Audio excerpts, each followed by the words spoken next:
News for teens, delivered by teens. That's the mission of Teen Kids News. And we've been doing that for 20 years now. Here's another one of our reporters who's contributed a lot to the program over the years.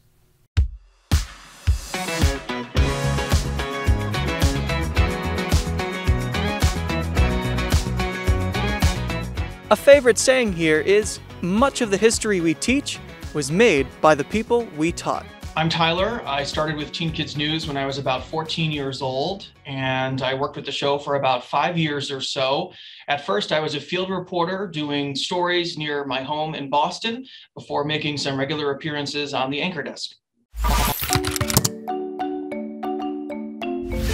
I was actually watching the show on one of the Boston affiliates that the show airs on, and at the time I was only in 8th grade, but I was already interested in television and storytelling. So that's when I reached out to the producers, actually sent in a demo tape, and before you know it, I was on my first story. I think one story that ended up being both fun and a bit embarrassing for me was a behind-the-scenes tour of the new Yankee Stadium. I mean, I'm from Boston. I felt like a traitor doing that story, but I also didn't want to turn it down because it was such a unique opportunity, and in the end, I'm glad I did it. I think perhaps the best memory for me with Teen Kids News is winning my first Emmy. It was such an honor just to be recognized along with the crew and the producers for a story that I got to work on. So, that was really, and to this day, is still just such an honor. And I actually still have some of the Emmy nominations from the show still proudly hanging in my office today, right behind me.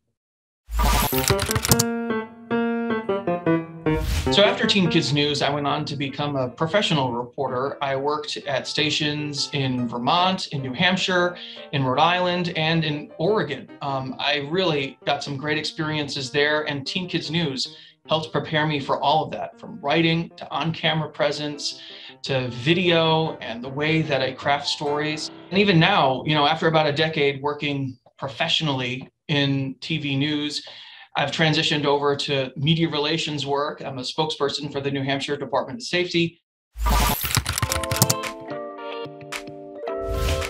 It was a lot of fun, and I do miss it. I really miss working with the people, and many of them, of course, went on to become professional TV reporters and journalists like myself. I also miss the producers who frankly became mentors to me over the years as I continued on into my career. And really, it was a rewarding experience that I've carried on with me, and I'll forever be grateful.